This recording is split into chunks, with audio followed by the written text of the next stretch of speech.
नमस्कार, मैं हूं रमेश अवस्थी। समय संवाद में आपका स्वागत है। आज हमारे साथ हैं एक खास मेहमान स्वामी ओम जी महाराज।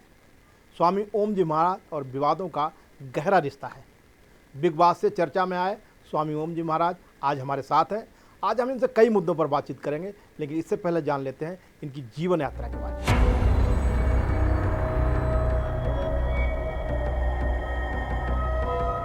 बिग बॉस सीजन 10 के प्रतिभागी के रूप में सबसे चर्चित बाबा ओम स्वामी का विवादों से गहरा नाता रहा है।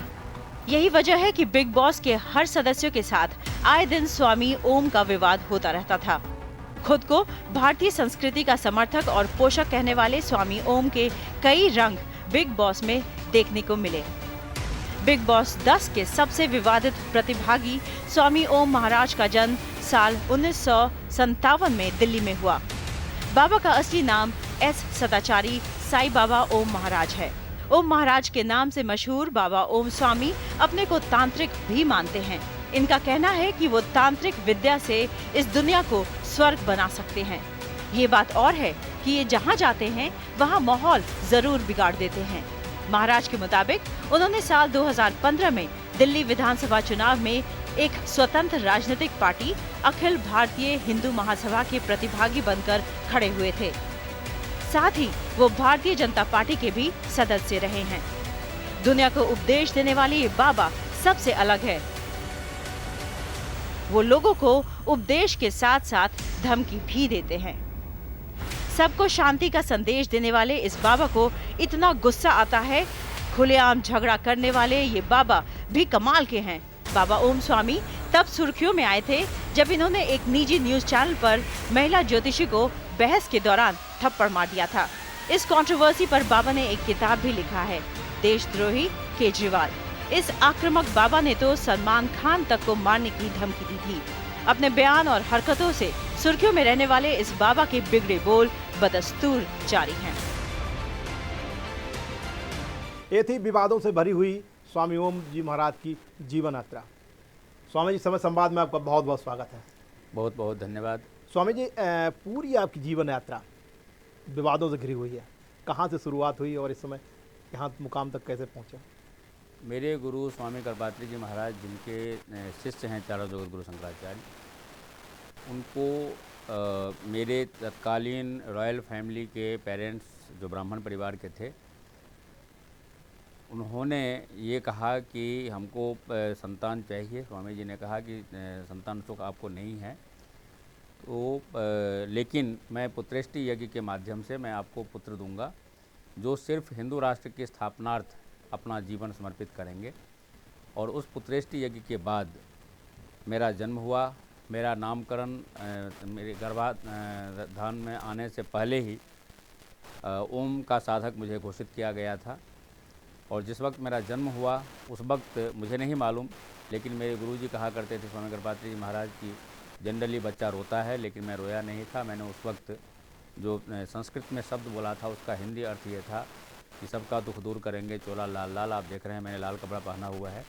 बाल्यावस्था से ही मैं रक्त वस्त्र पहनता हूँ। हालांकि 5 वर्ष की आयु में मुझे संन्यास दिया गया, संन्यास की दीक्षा दी गई। उसमें भगवा वस्त्र पहना जाता है, लेकिन मैं उसके बावजूद भी भगवा वस्त्र नहीं पहनता हूँ, ये रक्त वस्त्र ही पहनता हूँ, क्योंकि लिखा गया है मोक्षार्थी रक्त वाससा। लेकिन फिर भी लोग कहते हैं कि बाबा जी जितना बोलते हैं सब नहीं, उससे कोई फर्क नहीं पड़ता। उससे कोई फर्क नहीं पड़ता। भगवान श्री कृष्ण को भी लोग छलिया कहते हैं, उससे भगवान श्री कृष्ण छलिया नहीं होते, वो योगेश्वर कहलाते हैं। अच्छा स्वामी जी, मैं एक बात पूछना, क्या तंत्र विद्या द्वारा सत्ता हासिल की जा सकती है? देखिए, तंत्र के बारे में कहा गया है, अंग्रेजी में हम लोग उसको ये कहते हैं कि तंत्र can change even destiny also. तंत्र भाग्य को भी बदल देता है। जैसे मेरे जो रॉयल फैमिली के पेरेंट्स थे, उनके भाग्य में संतान नहीं था, लेकिन तांत्रिक विधि से किए गए पुत्रेष्टि यज्ञ की वजह से मेरा जन्म हुआ। तो ये तंत्र का काम है। लेकिन आपने बहुत तंत्र विद्या सलमान के खिलाफ यूज की, लेकिन उनका तो कुछ नहीं हुआ। मैंने सलमान के खिलाफ कोई तंत्र विद्या इस्तेमाल नहीं किया। उसका वजह ये था कि मुझे बिग बॉस के लोग, इवन सलमान भी दिल्ली में आकर के मिले थे, तो बिग बॉस के जितने भी हायर ऑफिशियल्स थे, उन्होंने मेरे से वचन लिया था कि आप तंत्र का इस्तेमाल बिग बॉस के घर में नहीं करेंगे। और मैंने तंत्र का इस्तेमाल बिग बॉस के घर में नहीं किया।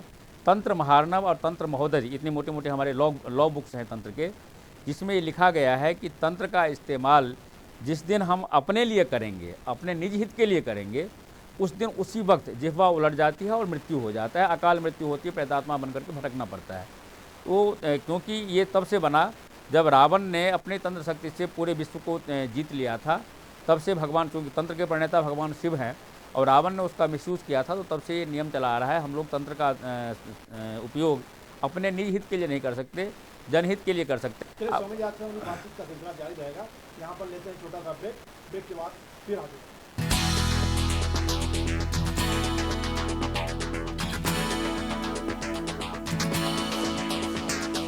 ब्रेक के बाद फिर आपका स्वागत है। हमारे साथ हैं स्वामी ओम जी महाराज।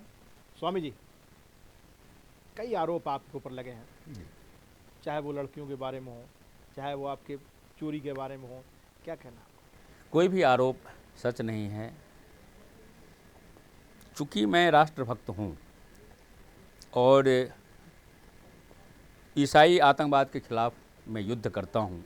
आप कई बार जेल भी गए? नहीं, मैं कभी भी जेल नहीं गया। हाँ, इतना ज़रूर है कि जो मैं रैलियाँ करता हूँ जंतर मंतर पे या दूसरे स्टेट्स में, उसमें मुझे कभी एक आध घंटे के लिए थाने में मुझे डिटेन किया जाता है, जो हर एक नेता को किया जाता है। जेल में मैं कभी भी नहीं गया। स्वामी जी, आप संत कम और नेता ज़्यादा लग रहे हैं यार। आपने पूरी अपनी जीवन में संत का जो धर्म है वो नहीं पालन किया, बल्कि नेता। देखिए, साधु की परिभाषा है साधयति परकार्यान इति साधु। दिस इज डेफिनेशन ऑफ साधु।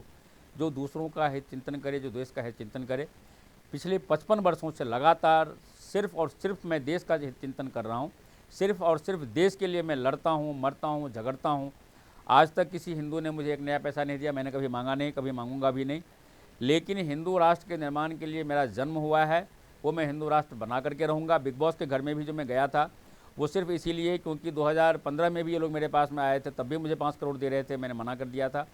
2016 में जब ये लोग आए तो इन्होंने ये कहा कि 5 करोड़ के अलावा 1 लाख रुपया प्रतिदिन जो हम देंगे वो तो देंगे ही, लेकिन हम आपको हिंदू राष्ट्र और राम राज्य की जो स्थापना आपका स्वप्न है उसको पूरा करने में हम मदद करेंगे। अमिताभ बच्चन जैसे सुपरस्टार से हॉलीवुड बॉलीवुड के सारे मेल स्टार्स आपके साथ होंगे, जो आप कहेंगे वही वो बोलेंगे, और इस तरह से हिंदू राष्ट्र का पूरे विश्व में आप निर्माण कर पाएंगे। क्या जरूरत पड़ी? आप तो संत थे, क्यों बिग बॉस में जाने की जरूरत? मैंने आपको पहले ही कहा कि मेरी कमजोरी है हिंदू राष्ट्र और राम राज्य निर्माण, और वो कमजोरी इन लोगों ने लगातार 2015 से लेकर के 2016 तक इनके 400 लोगों ने मेरे ऊपर में रिसर्च किया, मेरा पीछा किया, मैं कैसे बोलता हूँ, मैं क्या एक्टिंग करता हूँ, हर चीज़ पे उन्होंने रिसर्च किया। और उसके बाद इन्होंने ये निष्कर्ष निकाला, यदि स्वामी ओम जी को किसी तरीके से मैं बिग बॉस में ले आता हूँ तो हमारी टीआरपी 10 सालों में सबसे ज़्यादा टॉप में जाएगी, और वो हुआ। मैंने बिग बॉस को 1000 करोड़ रुपया कमा करके दिया, और हालांकि आज तक बिग बॉस ने मुझे एक नया पैसा नहीं दिया है। मेरा 5 करोड़ 85 लाख मेरा उनके ऊपर बाकी है, जो मैं लेना जानता हूँ। लेकिन पहले आपने सलमान की बड़ी तारीफ की, बाद में जब आपको निकाल दिया गया तो आप... नहीं, सलमान की मैंने कभी तारीफ नहीं की। सलमान और बिग बॉस के सारे जो पदाधिकारी थे, उन्होंने, जब मैं वेनिटी में गया था 15 अक्टूबर 2016 को, तो इन लोगों ने मुझे धमकी दी कि आप ग्रेटेस्ट एक्टर हैं, हम जो आपको एक्टिंग करने के लिए डायलॉग देंगे, जो स्क्रिप्ट देंगे, उसके हिसाब से आप नहीं करेंगे तो हम आपकी हत्या कर देंगे, करवा देंगे, और ये हम दिखा देंगे कि शर्म के मारे आपने आत्महत्या कर ली। तो हमारे यहाँ लिखा गया है कि शरीर माध्यम खलु धर्म साधनम, पहले शरीर उसके बाद दुनियादारी। हमको अपना जीवन बचा करके आना था, नहीं तो अकाल मृत्यु में हम प्रेत लोक में हम भटक रहे होते। तो वहाँ पर जो कुछ भी, चाहे सलमान के लिए मैंने कहा, चाहे जो एक्टिंग हमसे करवाया गया वो एक्टिंग मैंने किया, वो सारा का सारा मुझे अपना प्राण बचाने के लिए और राम राज्य हिंदू राष्ट्र की स्थापना के लिए मुझे करना पड़ा। आपको याद होगा कि 15 अक्टूबर को रात में जब मेरे से दीपिका पादुकोण मिलने के लिए आई थी, उस वक्त दीपिका पादुकोण को पूजा कराने के बाद मैं बाथरूम में जाकर के मैं जब रोया, भगवान जगन्नाथ का मैं भक्त हूँ, तो भगवान जगन्नाथ ने प्रकट होकर के हमको ये कहा कि रोने की ज़रूरत नहीं है, आप आज से आप ओम लीला प्रारंभ कर चुके हैं। जैसे, लेकिन क्या उसके बाद ही आपने किसी महिला के ऊपर बाथरूम फेंक दी? नहीं, मैंने किसी के ऊपर कोई बाथरूम नहीं फेंका। वो निश्चित रूप से जल था। टीआरपी बढ़ाने के लिए बिग बॉस ने ये स्ट्रेटजी बनाई थी, और मुझे ये समझाया गया था कन्फेशन रूम में कि स्वामी जी, आपको मैं टाइम बताऊंगा किस वक्त आपको पानी फेंकना है। बिग बॉस में लड़कियां बड़ी परेशान रहती थी आप?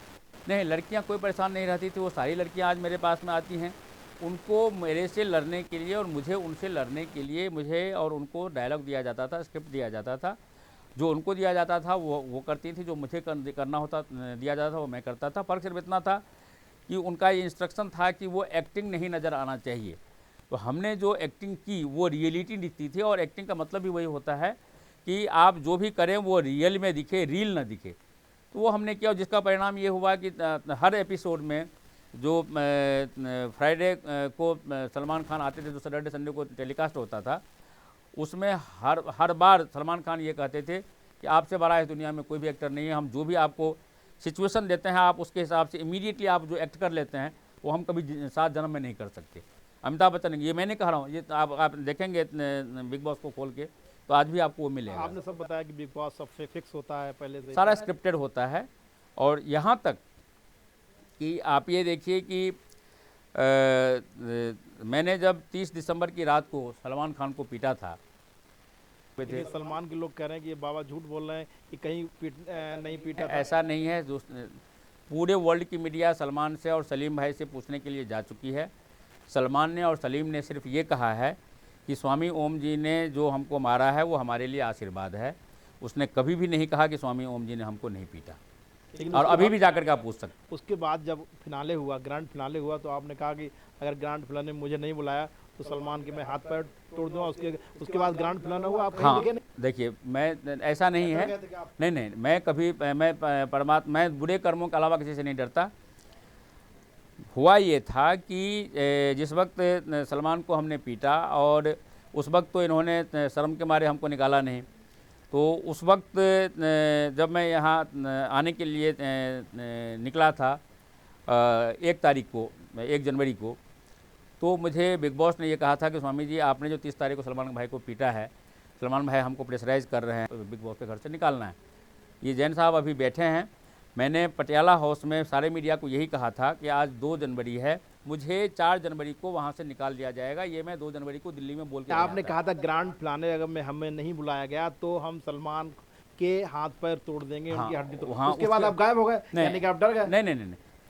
4 जनवरी को रात में जब मुझे इन लोगों ने निकाला, वही पानी वाली घटना का एक साजिश दिखा करके, तो बाहर निकलने के बाद मुझे बिग बॉस के सारे पदाधिकारी मिले। मैंने उनसे ये कहा था कि देखो 15 अक्टूबर को मैंने मनवीर, एक राष्ट्रभक्त गोभक्त हमारा बच्चा है, मेरा धर्मपुत्र है, मैंने उसको वादा किया था कि मैं कोशिश करूंगा तुमको फिनाले तक ले जाने का। विनर तो मैं ही हूं, लेकिन यदि गुस्से के कारण मैं किसी को पीट पार करके बाहर निकल गया तो मैं तुम्हें विनर बनाऊंगा। और चूंकि मैं अब जा रहा हूं तो आपको मनवीर को विनर घोषित करना पड़ेगा। उस वक्त बिग बॉस ने मुझे वचन दिया था कि मैं मनवीर को मैं विनर बनाऊँगा, वो फिक्स हो गया था। और यहाँ आने के बाद सभी चैनलों में मैंने मनवीर की तारीफ़ की थी। मेरा जो वोट था, मुझे करोड़ों वोट मिलते थे, मनवीर वगैरह को हज़ारों में वोट मिलता था। वो तो मेरा सारा वोट उसमें ट्रांसफ़र हो गया था मनवीर में, लेकिन वोट की वजह से वो विनर नहीं बना। वहाँ पर कुछ भी वोट की वजह से नहीं होता, वो तो 3 रुपये पर कॉल उनको लेना होता है, उसके लिए वो वोट का ड्रामा होता है। लेकिन चूँकि हम फिक्स करके ऑलरेडी आए हुए थे, और फिर यहाँ आने के बाद मुझे मनवीर के पिता महाराज सिंह, उसके भाई सचिन, अनूप, ये सब मुझे मिले। उन लोगों ने कहा कि स्वामी जी आप ये तोड़फोड़ मत कीजिए, आप आग मत लगाइए। मैंने कहा भाई ये तो मनवीर को विनर बनाने के लिए मेरी एक स्ट्रेटजी है, ताकि वो अपने वादे को भूल ना जाएं। और हमने इसीलिए, लेकिन उसके बावजूद भी ये जैन साहब बैठे हैं, मैं गया था वहाँ पे, और मेरे पूरे वर्ल्ड से मेरे जो फॉलोवर्स थे वो लोग वहाँ पर चार्टर प्लेन लेकर के पहुँचे थे। पुणे एयरपोर्ट पर सारी चार्टर प्लेन लगी थी। वहाँ से मैं बिग बॉस के घर में मैं पहुँच रहा था, मुझे गिरफ्तार किया गया था, मतलब डिटेन किया गया था, जेल नहीं भेजा गया था। और इन्होंने हर साल ये 28 जनवरी की रात को लाइव टेलीकास्ट करते हैं, शूटिंग करते हैं। इन्होंने 28 जनवरी के बजाय 25 जनवरी को ही, चूँकि अंधेरा स्टेज बनाते हैं और लगता है रात जैसा, लेकिन सुबह के टाइम ही चुपके से ये फिनाले का रिकॉर्डिंग करके वहाँ से भाग चुके थे। जब मैं गया, मुझे जब वहाँ के एसएसपी लेकर के गए, पुणे के एसएसपी देहात, तो वहाँ पर ताला लगा हुआ था। उन्होंने ये कहा कि ये लोग डर के मारे यहाँ से चले गए हैं, इनको ये लगता है कि शायद मैं टेलीविज़न वगैरह नहीं देखता हूँ, तो शायद मैंने नहीं देखा हो, नहीं मैं देख पाऊँगा कि फिनाले में इसको मनवीर को हमने विजयी घोषित किया है नहीं किया है, कहीं स्वामी जी हमला न करें। तो वो 28 जनवरी को 2017 को फिनाले होने के बजाय वो 25 जनवरी को डर के मारे इन्होंने किया, जो पहली बार इतिहास में हुआ है। तो मैं तो गया था, मैं गया था, पुलिस ने मुझे गिरफ्तार किया, वो न्यूज़ भी चला। उसके बावजूद भी पुलिस के गिरफ्त से निकल करके मैं बिग बॉस के घर में गया, वहाँ सील लगवा करके आया और अभी तक वहाँ सील लगा हुआ है। अगला बिग बॉस का शो मैं नहीं होने दूंगा, उसके लिए मैं सुप्रीम कोर्ट में मैं रिट लगाने जा रहा हूँ। चलिए स्वामी जी, आपसे हमारी बातचीत का सिलसिला जारी रहेगा। यहाँ पर हम लेते हैं छोटा सा ब्रेक के बाद स्वामी जी से हमारी बातचीत का सिलसिला जारी रहेगा।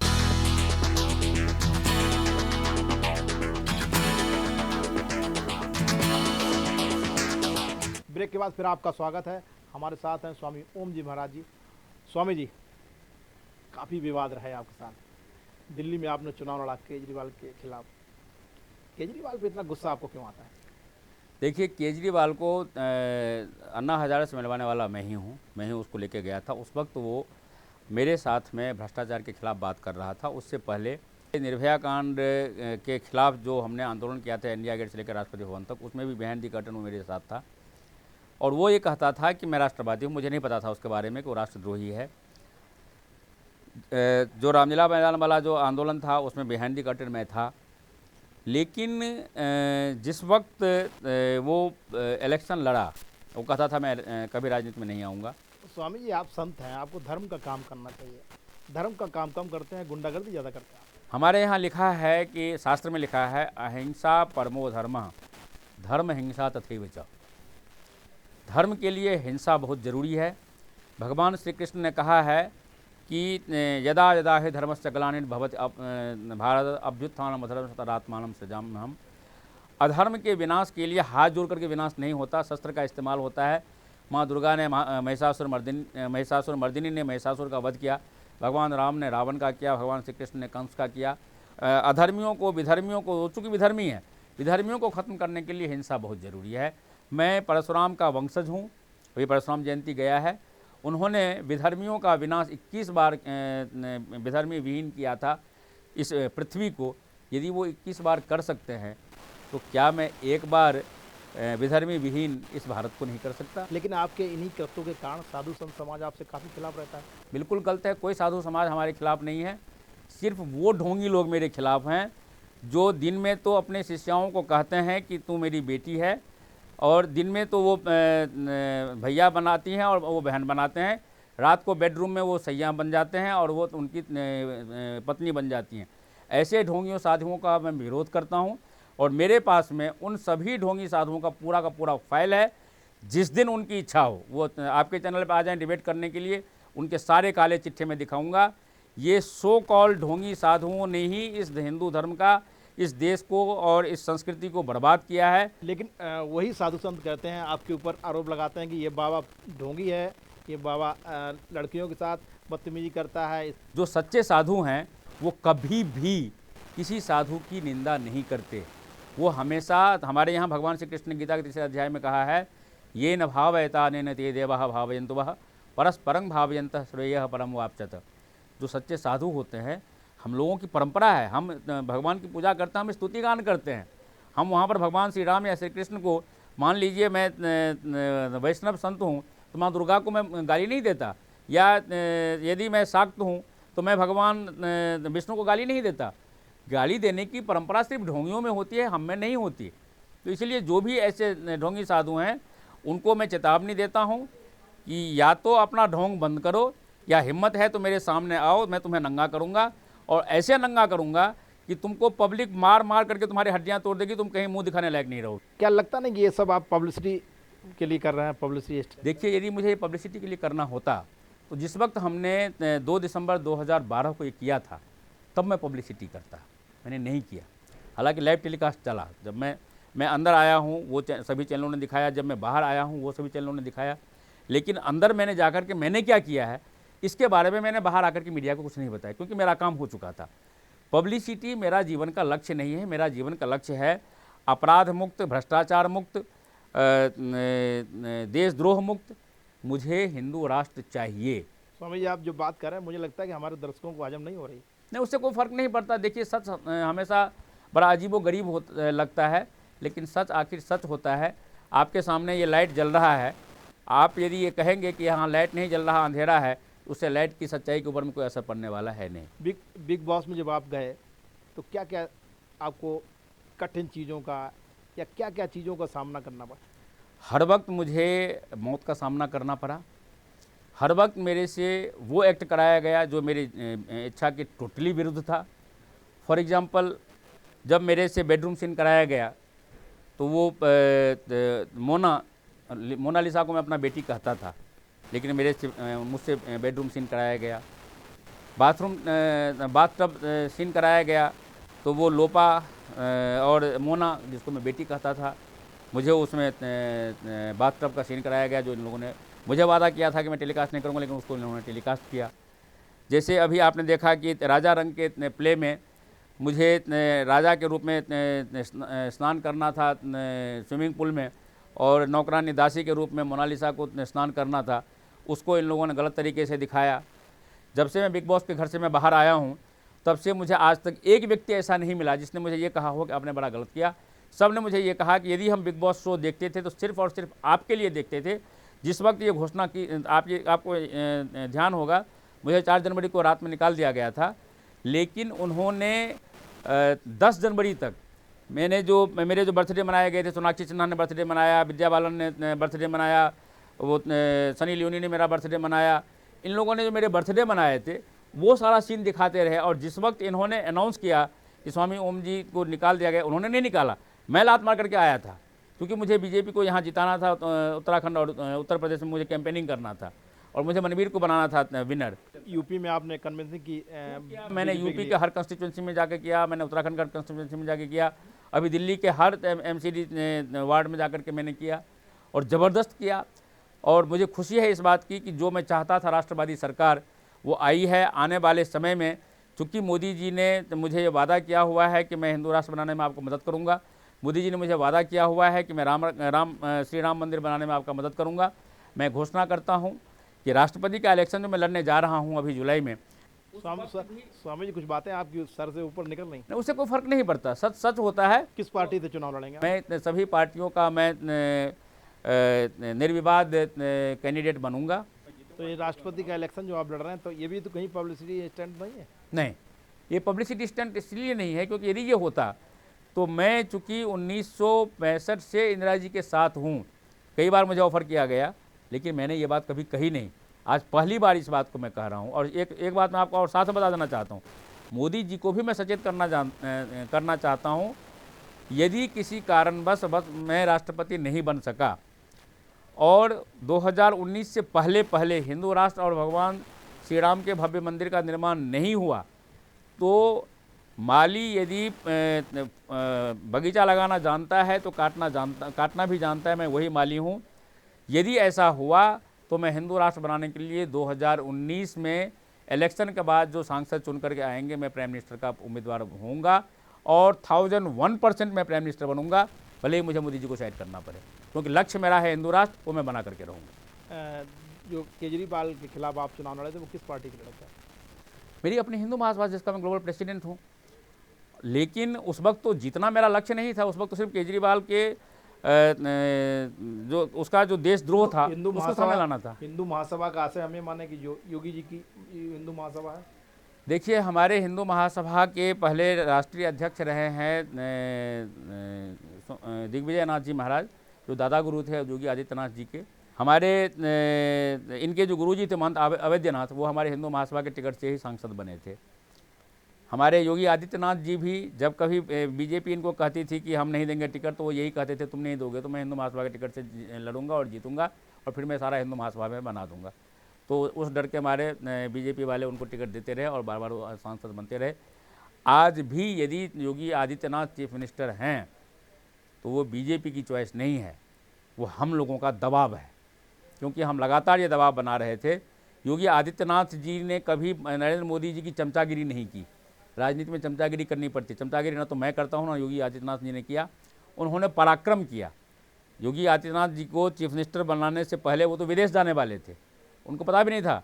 लेकिन हम लोग जहाँ कहीं भी कैंपेनिंग के दौरान, मेरे कैंपेनिंग में भी, मोदी जी के कैंपेनिंग में भी, हमने अपने वर्करों को ये कह रखा था कि जैसे लोग मोदी मोदी आवाज़ लगाते हैं, तुम लोग योगी योगी आवाज़ लगाओ। ये थे स्वामी ओम जी महाराज। इनका कहना है कि बिग बॉस पूरी तरह से फिक्स होता है। उनका सपना है कि भारत हिंदू राष्ट्र बने। आज इस कार्यक्रम में इतना ही। बने रहिए समय के साथ। सहारा।